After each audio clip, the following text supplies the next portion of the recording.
మోసపోయే వాళ్ళు ఉన్నంత వరకు మోసం చేసే వాళ్ళు పుట్టుకొస్తూనే ఉంటారు. మోసపోయిన ప్రతిసారి లైఫ్ లో ఇంకెవరిని నమ్మద్దు అనే అనుకుంటాము. అదేందో ఈ పిచ్చి గుండె అందరినీ నమ్మేలాగా చేస్తుంది. చిన్నదైనా పెద్దదైనా అంతా మన మంచికే అని సర్దుకొని పోవడం తప్ప చేసేది ఏమీ లేదు. అసలు ముచ్చట ఏంటంటే మామిడి చెట్లు ఉన్న వాళ్ళు ఇలా మీరు ఇయర్ కి ఒక్కసారి మందు కొట్టిస్తారా? మేము మా మామిడి చెట్లకు ఎప్పుడు కూడా మందు కొట్టియలేదు. పొద్దున్నే ఒక ఇద్దరు వచ్చి మీ మామిడి పూత మంచిగా వచ్చింది కానీ ఆ పూత ఎండిపోతుంది, మేము దానికి మందు కొడతామని చెప్పేసి ఫస్ట్ 100 రూపాయలు అని చెప్పిళ్ళు.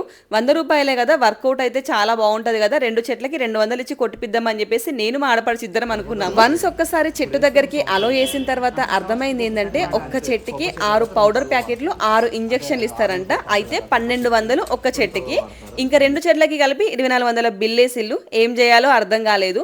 ఆ మందు వేసేటప్పుడు కూడా మేము వద్దు వద్దు అని చెప్తూనే ఉన్నాము. ఒక పక్కన మా ఆడపడుచు నేను కూడా, అయినా ఓపెన్ చేసి పటాపట్ వేసేసిల్లు. ఇంకా అంత అమౌంట్ లేవు మా దగ్గర, 1500 ఉన్నాయని చెప్పేసి పొద్దున్నే 200 అనుకున్నది కాస్త 1500కి హారామ్స్గా టోపీ పెట్టుకున్నాము. అమౌంట్ పోయినందుకు బాధేం లేదు, చెట్టు నిండా కాయలు వస్తే చాలా హ్యాపీగా ఉంటుంది. నిజంగానే ఇది వర్కౌట్ అయిద్దా? ఇలా చేయడం వల్ల చెట్టుకి పూత అలాగే నిలబడి మంచిగా కాయలు వస్తాయా? మీకు ఎవరికైనా తెలిస్తే డెఫినెట్గా కామెంట్ చేయండి.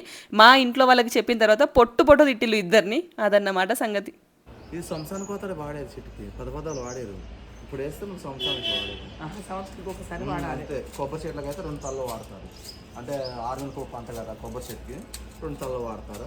దీనికి మటుకు సంవత్సరానికి పోతాడే వేసేది. పదబద్దలు లేపేరు ముందు.